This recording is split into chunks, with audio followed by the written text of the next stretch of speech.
Folks, we have finally made it to the best part of our ranking review episodes, starting pitcher. And of course, I got the pitcher whisperer, Matt, my brother, here today to break down our starting pitcher rankings on today's action-packed episode of Locked On Fantasy Baseball.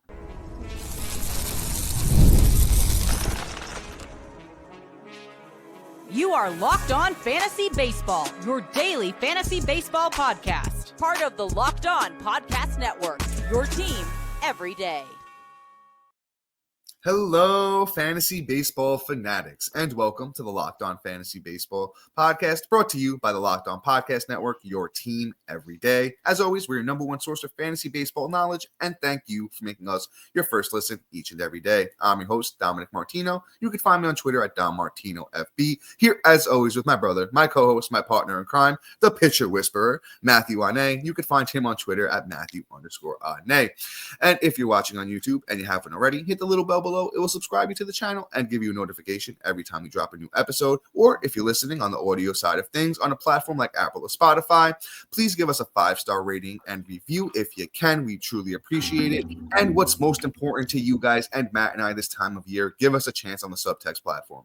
Through Subtext, it's an in-depth, personalized experience where you're going to get text message alerts right to your phone, offering so much more than we can in these 30-minute episodes. And this time of year on Subtext, you're going to get our 2025 rankings, sleepers, breakouts, busts, and so much more. So make sure you check us out on Subtext. The link is in the bio where you're listening, watching, or it's available on any of our social media platforms.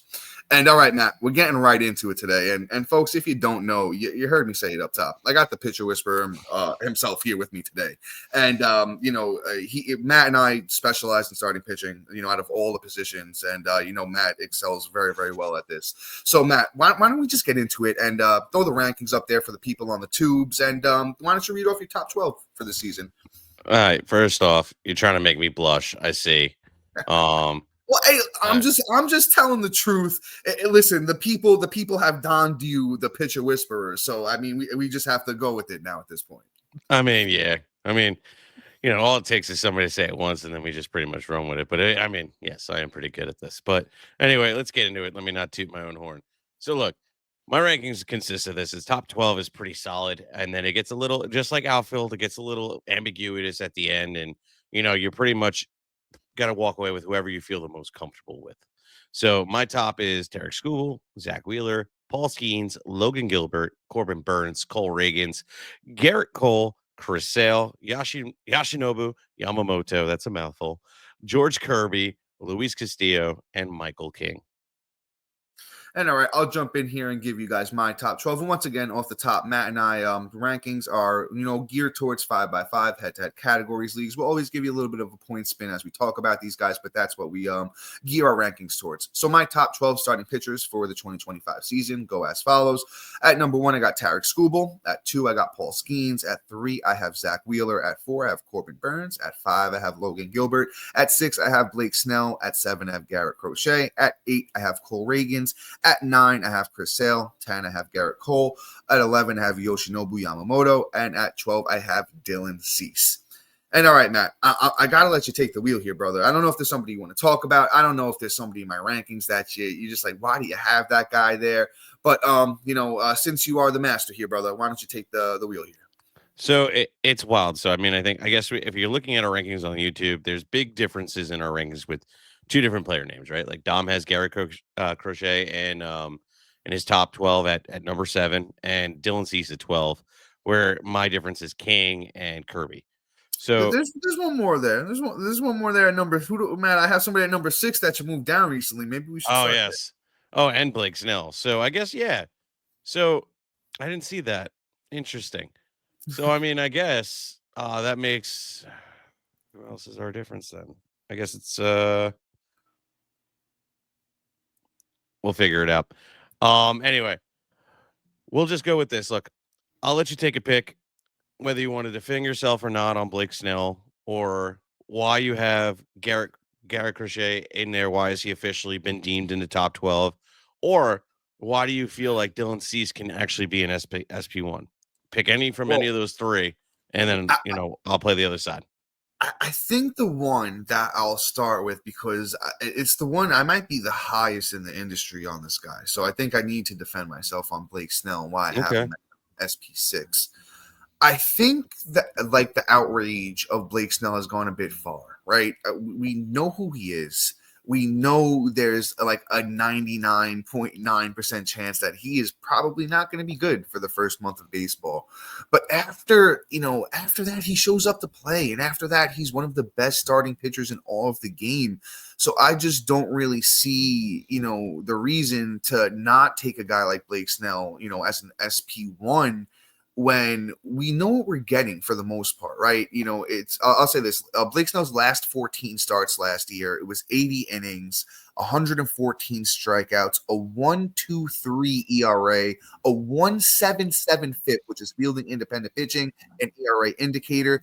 Batters hit 123 against him over his last 14 starts. He only walked 30, which is good for a guy like Blake Snell. He actually kept the whip sub 1. So he can really get it done when he's on his game. Sometimes it takes him a little bit to get going. And, if you lock on with Matt and I here with starting pitching, you can afford to take a guy like Blake Snell as your SP1. And you just have to you have to be very sharp with your rotation the rest of the way. But the value on him, you necessarily aren't taking him as an SP1. You can get him as an SP2. Fantasy Pros, Blake Snell's coming off the board as SP12, pick 45. So low end SP1, high end SP2. And if you manage to pair up Blake Snell with like a Corbin Burns, a Cole Ragans, a Logan Gilbert, like you do something like that, you're off to a crazy good start. But Blake Snell can be an SP1.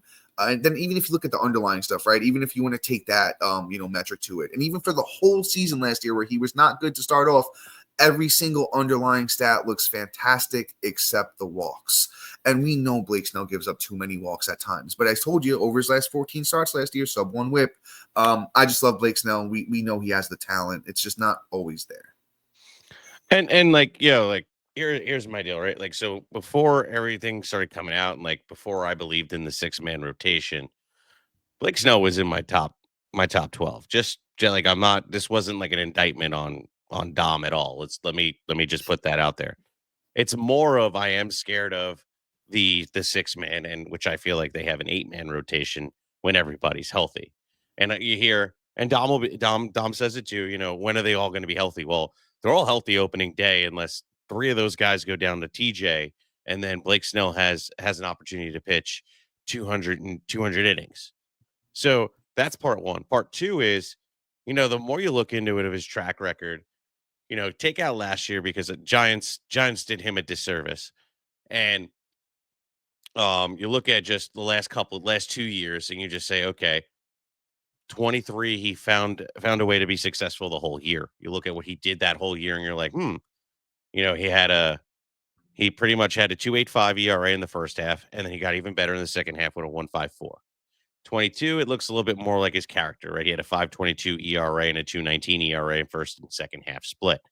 And it's really just more of two, like, okay, it was really May and June. He didn't even pitch April, which is kind of ugly.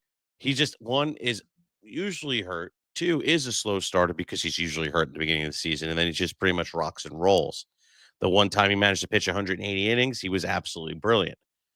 Which side of the coin we're going to get from Blake Snell, I don't know. And that is why I have him out. He's too much of a wild card. But it's not like I buried the dude. He's not in like my 20s. Blake Snell right now currently sitting at SP14.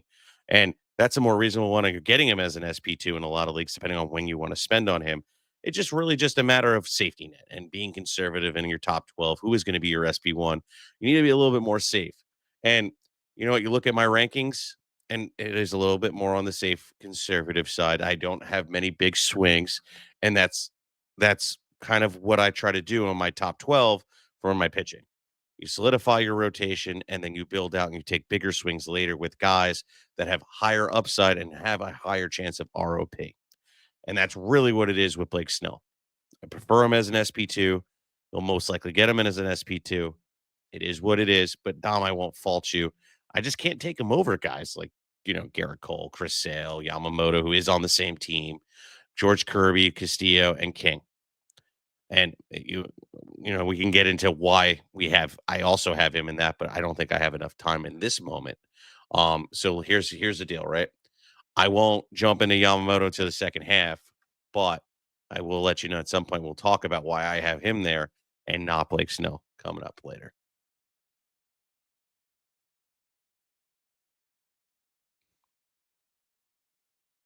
Okay. So right now we're not getting into Yamamoto, but Dom, I want you to call me out, say what I got on my side.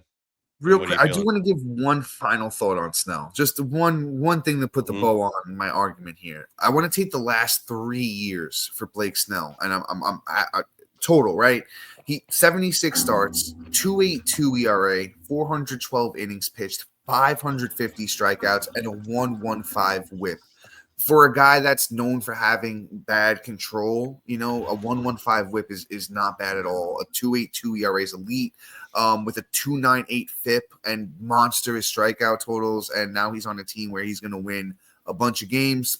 Love Blake Snell, but all right, Matt, let's jump in here. I'm going to take a look at your rankings, and maybe we'll do it this way, Matt.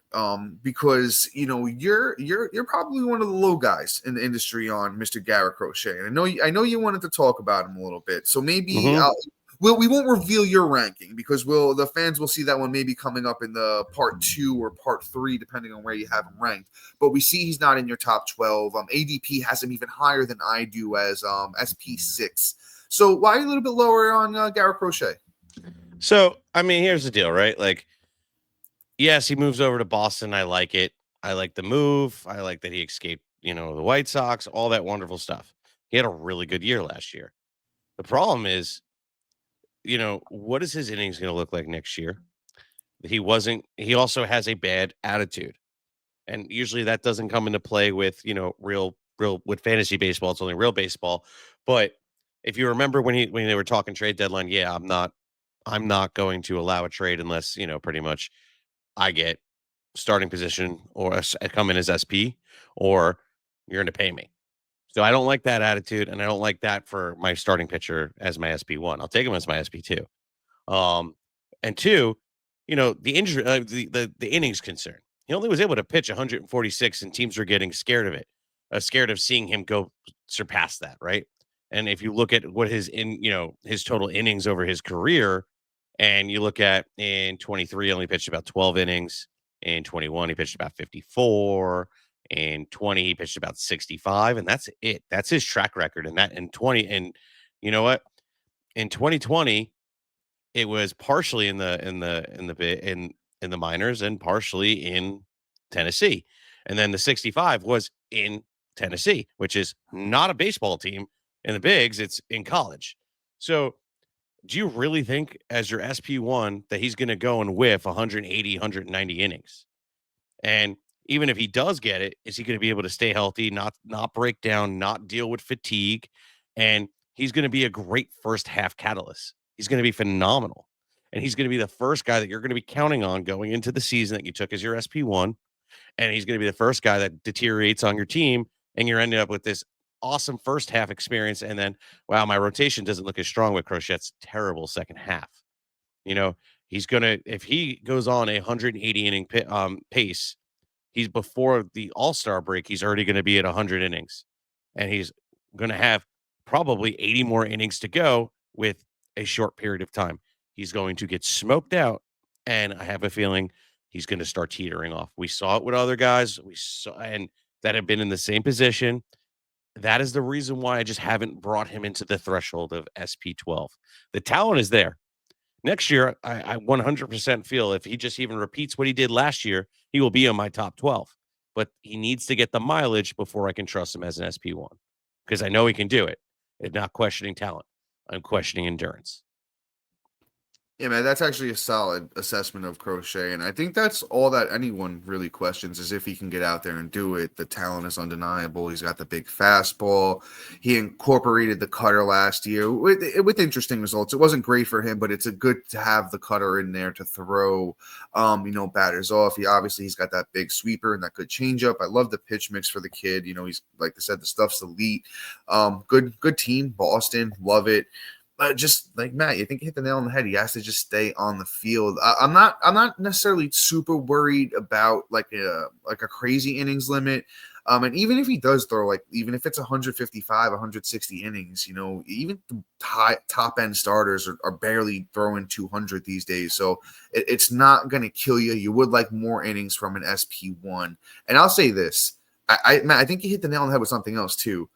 Garrett Crochet might be a great guy to trade at like the All-Star break this year if he's doing his thing. Because, like I said, the big fastball averages around 97, gets up to 100 with it. So, we see pitchers, if they're throwing a lot of innings with that kind of velocity and they haven't done it a lot before, that's where you see the injuries start to creep in. And, Crochet is going to be 26 this year, kind of getting to that point where, hey, you're at your prime. And if you're maxing that fastball out, you could see the injury. But as far as the talent goes, that's why I have Blake Snell there too, because I'm a big draft the talent kind of guy, and the Crochet's got the talent, Snell's got the talent. That's why I have them both where I do. But all right, Matt, I kind of threw Crochet at you. I don't know if you want to come back with me and or if you have any thoughts on Crochet before we move on to this next guy here. I mean, my final closing notes on Crochet is, again, it's not talent, it's durability, and you're going to get very attached to his awesome first half, and then it's going to be too late by the time you realize he collapsed. And that's really just it. SP2, you have your season isn't gone. There's other guys that are just stable units that I feel are just going to be better. All right. Look, we all know how I feel about Dylan Cease. I want to know why you actually moved him into 12. He had a great season, but he hasn't been consistent in his career. And that's my biggest gripe. He has this year where it's spider tack and he just comes out and is just like a beast. And then the next year it's gone and he isn't able to recover. He comes back the next year and he doesn't have an Aaron Nola kind of type, profile in his career. So please explain to me why you're feeling comfortable walking away with him as your SP1. So this is where it gets real shaky for me. I love my top 11. After that, I don't necessarily think. I think the top 11 are all solid SP1s. After that, I start to think, if I'm walking out with anyone outside of my top 11 as my SP1, I'm very unhappy.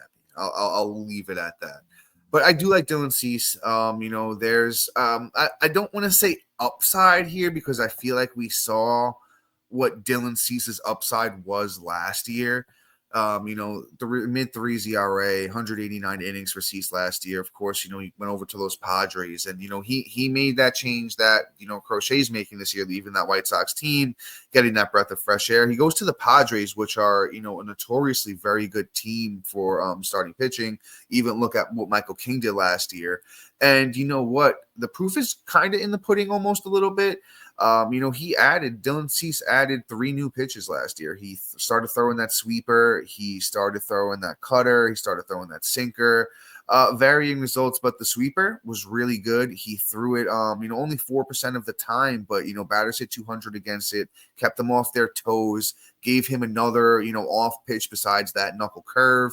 I like that development there. And then even, the batting average against on his 4-seam fastball from 2023 to 2024 went from 270 in 23 all the way down to 235 in 24. Slider, went down as well. Batting average against in 24 was 159. In 2023, it was 214. So I feel like that Padres pitching coaching staff is really working with Cease, getting the best out of him. And you know what the thing is, though, too, Matt? As much as we want to knock Cease, he's given us at least 32 starts for the last 4 years. You got to love that consistency. He's going to give you the innings. He's going to give you the big strikeout total. I really think the ERA is legit because even once again the last 4 seasons every year the FIP is under 4. Last year it was 310, so he didn't even pitch to his FIP last year. I think he's safe for like low to mid 3s ERA, big strikeout total. The WHIP very questionable though because the walks with Cease can jump up in a minute, but hopefully Padres have that under control. So I think from the inning stability, the strikeout upside, and just he'll have a solid ERA and decent amount of wins on a good team. And you got to throw somebody in there at 12, right? So I kind of just took my shot with Cease.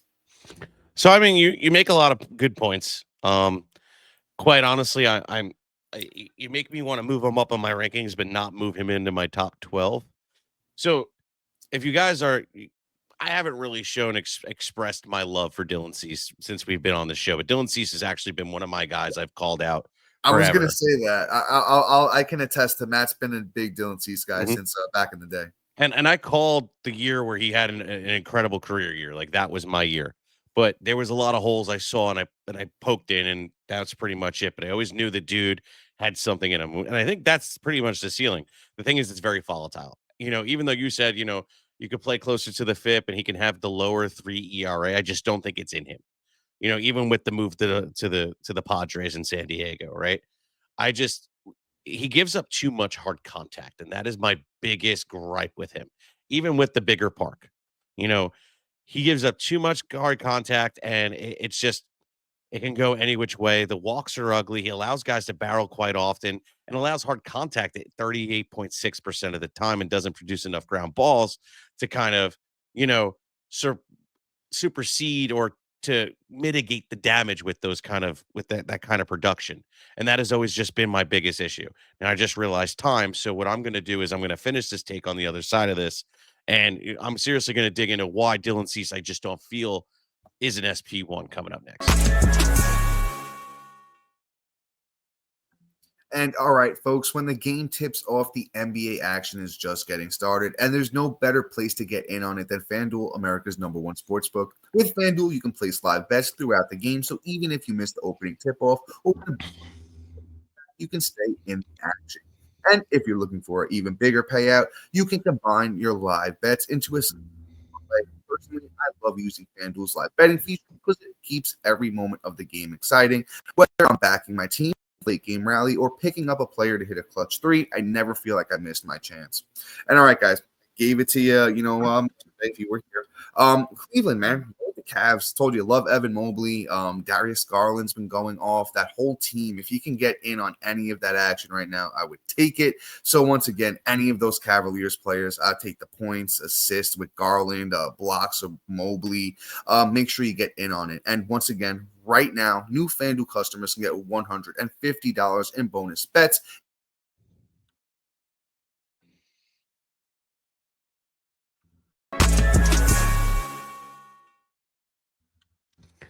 All right.